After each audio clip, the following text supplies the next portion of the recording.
natin panoorin kay Sian Gasa, boss. Tignan nyo muna to. So dito kasi nag-start yan, nag-post yung ex ni Anthony about to sa mga screenshot nung cheating daw na nito? Sino nga ulit to? Si Maris tsaka si Anthony. So yan, pag nakita nyo naman, search nyo yung Maris Anthony yan, makikita nyo sobrang trending niya ngayon, Italy. So makikita nyo mamaya yung context niyan. So ito silang dalawa, boss, sa mga di nakakilala. Ngayon, papanoorin natin yung kay Sian, boss, kasi alam nyo naman, every time na may mga malalang chismis sa Pilipinas, boss, matik yan. Pag nag-post na si Sian, boss, maraming nanonood. So, panoorin natin. Tapos, na-reject. Hindi ko alam kung lumuhod. Hindi ko alam kung nagbigay ng singsing. Hindi ko alam tas sinabihan ng no. Hindi ko alam kung pinag-usapan lang yung kasal. Hindi ko alam kung pinag-usapan lang yung settle down at lagay na sa tahimik. I don't know everything about this thing. Basta bottom line, about ito sa pag-settle down kasi nga matanda na. Tapos, ending, umatras si girl lalo. Pag-atras. Ginamit niya itong opportunity para maka-exit. Oh, shit. 3 years exit na siya. Eto na. Ginaslight na niya ang ating matanda. No, I want space. I need to grow up. I'm still young, you know. Style by style. Style. Ganun ba? Loko-loko talaga. Bata pa ako! Rico J. Puno! Oh, Diyos ko sa balangit nga ba? Bata pa ako, Rico! I can't take this pressure anymore! Perfect opportunity eh. Tama? Umexit na. Doon sila hiwalay. Ito ang malupit dyan. Ayan na, boss. Tumitigas pa ba ang sandata? Diyos ko. Ano lang ito, nagpatawa lang ako. Hindi ko alam. I mean, alam niyo naman yun kung nakapollow na kayo sa akin at matagal yun na akong kilala for the past few years. Madi-differentiate nyo agad kung ano yung humor ko lang at ano talaga yung legit na chismis. So kung tumitigas pa ba ang sandata, we will not answer that, no? It's more on humor lang siya. Let's focus with the agenda. Review of the Rick Mar breakup. Oh, okay, I'm done with it. Okay, ano yung nangyari sa hiwalayan? Timeline of the affair based sa ating legit source. Eto na. H. Ano ba H mo? Hair and makeup artist. Okay. H. Timeline. Meron silang series. I'm not quite sure about the series. Siyempre, baka nanonood yung ex-girlfriend eh.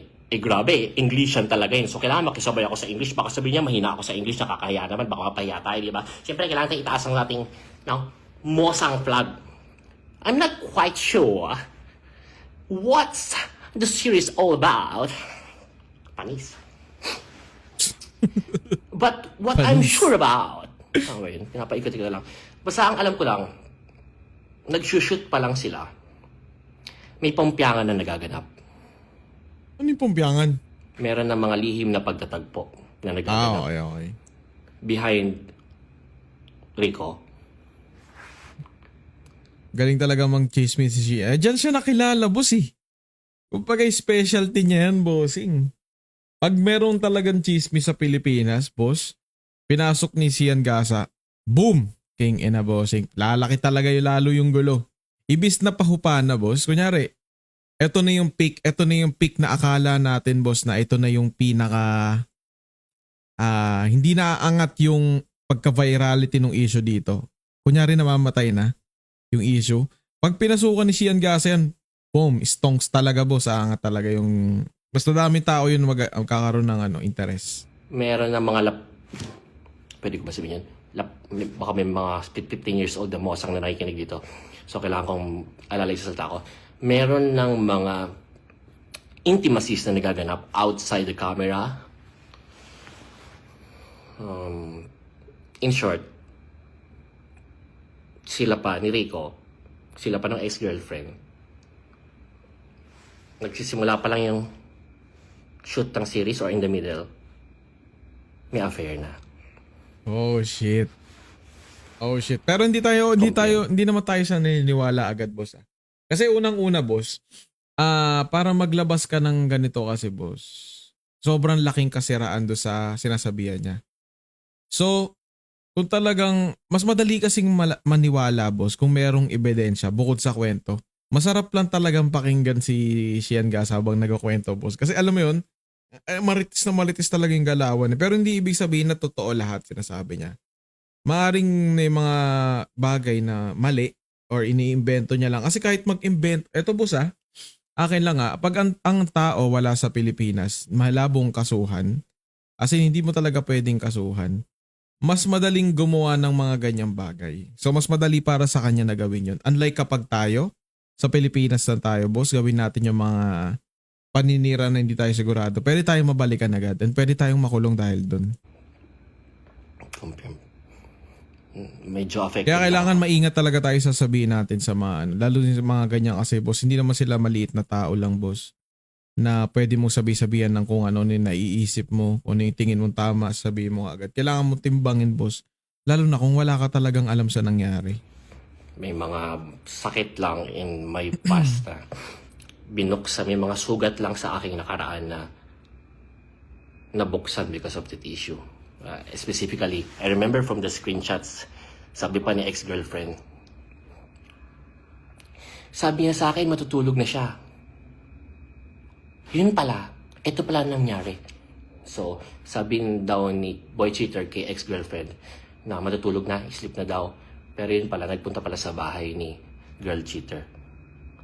So, grabe, may sakit na nabuksan or sugat na nabuksan in my past. So, sakit nun.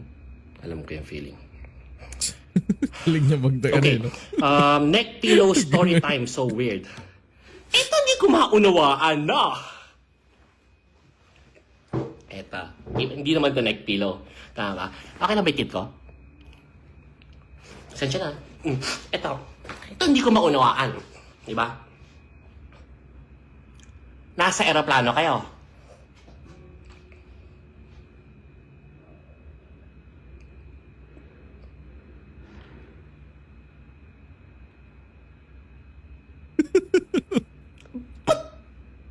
Hindi naglalag. Hindi ko lang maarot yung right word. Sorry, hindi naglalag. Nasa aeroplano kayo. Alam niyo, nag-cheat kayo. Ba't kailangan niyo pa mag-selfie habang nagkikiss? Ang matindi pa na hindi maarot ng aking kokote at isipan. Nagsiselfie habang nagkikiss.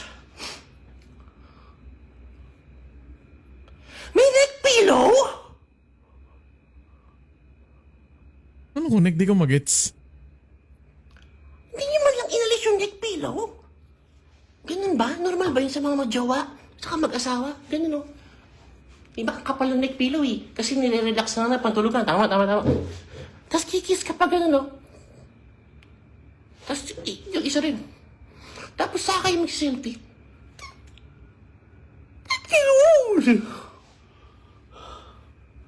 Di ko magets. Ano meron? Ano kong napansin eh. Sa gabal. Sa gabal yung nagpilo. Pero, May ginagawa na kayong mali. Mag-selfie pa kayo.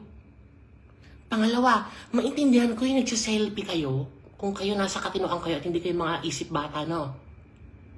Like, okay, we're cheaters. Souvenir. ano ko yung nararamdaman ni Bambo ngayon, no, pre? Pero hindi naman siya, tingin ko di naman siya kaniniwala kagad dito, pre. Smile. Tama? Tago mo Kasi ngayon. sabi niya, di Ilagay ba, mo sa- during sila pa ni, ni Bambo, pre. Ni Maris, tsaka si Bambo. Parang sila, ni Rico pala, pre. Parang sila pa, sorry. Noong time na nangyayari to. hidden folder. Password. Dito makita ng exclamation. Maintindihan ko yun eh. Ang hindi ko maintindihan, Sorry na, mali lang, boss. Perfecto ba kayo, boss? Kayo magsiselfie habang nagkikiss. Matindi pa doon, may neck pillow pa.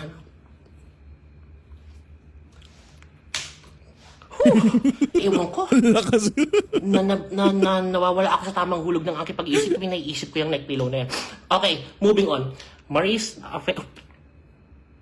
affair with another artista. Ito, nahuli to ni Rico. Legit? In the middle of the relationship, May ganito palang issue. Pero there syempre, is boss, one di natin instant sigurado yan. with one Sino kaya? Sino kaya Isang- artista? pambihirang pagkakataon na nalaman ni Rico na merong kalandian si girl cheater na isang artista, isang sikat na Gago, sikat no, na pre? sikat na aktor. Ay na, pinangalanan niya ng girl cheater, pre. Malamang yan, hindi lang ako yung nakapanood nito. And kung paano ginaslight ni boy cheater sa ex-girlfriend, ganun din yung style. Wala yan! Kawork ko lang yan! Pero pinalampas. Strike one. So ngayon, nung napapansin na ni Mashonda na okay, here we go again, pangalawa na naman to. So parang, let go na lang. Alam ko na mangyari dito. So bottom line, hindi alam ni Rico about sa affair kay boy cheater. Kung paano tayo na-update Uy, na thank you, ex-girlfriend Hap Hap. recently, Maraming is salamat. kasabay rin siyang na-update. So it's very hurtful for him, and at the same time, para rin siya nakalaya. Parang, Bait din na Rico. Parang mabait talaga siya. Sa babaeng to. Sarap din yan sa feeling. Okay. Okay, ito. Affair with two other women. Nung sumikat na si boy cheater, ito nakausap ko talaga yung dalawang babae. Meron siyang dalawang ginawa, meron siyang dalawang chiniks, meron siyang dalawang bineng-beng. Na dalawang pribadong babae or mga sexy models on Instagram, something like that. or hindi Another mga artista. 10 galing kay Hap Hap. Habang jowa pa yung ex-girlfriend at habang kalandian niya si girl cheater. So, in short, 4 pinagsabay-sabay niya. Grabe naman time management nun, boss, kung totoo yun. Hindi nyo ngayon may gets kung bakit nanginginig yung Hindi nyo ngayon magigets kung bakit hindi niya dinilit yung mga conversation. Pero yung conversation na yun, boss, pwedeng makasuhan doon yung naglabas, diba? Kasi wala naman siyang pahintulot ilabas yun. Lalo na't hindi naman niya asawa si Anthony. Ang alam ko hindi niya asawa, diba? Another 10 galing kay Hap Hap. Thank you so much, Hap Hap. Di ba magtataka ka kung nakikipaglokohan na lang tayo, pero bakit hindi mo dinidilig yung convo? Bakit tinatabi mo lahat yan? Gawain niya yun. Hindi natin alam kung para sa niya gagamitin in the future, kung hiwalay na siya, ipang-blackmail niya, ipang-manipulate niya kay girl. Kasi, come to think of it, di ba? Kung kayo, dalawa ka na may jowa ka, bakit hindi mo dinidelete lahat ng conversation natin? Bakit nakatago lahat yan? And I found out from these two women na yung conversation nila with boy cheater is nakatago rin lahat and ginamit against them. Kaya hindi sila nakapagsalita rin. Wow. So, doon natin makukuha yung idea na bakit hindi deleted lahat ng ito. So, ano yung lesson na mapupulot natin dito? Ayun na, ito yung Well, lesson, pre. Hindi ko rin alam at wala rin akong pakialam sa lesson. Ayaw ko na yung ginawang pagkakamali ko before na naging emotional ako at maraming kadramahan. Paki-screenshot ha. Up. Thank you so much sa pakikinig guys ha. Ingat kayo palagi and sana So ayun, boss, wala tayong tutunan daw. Wala naman talaga eh.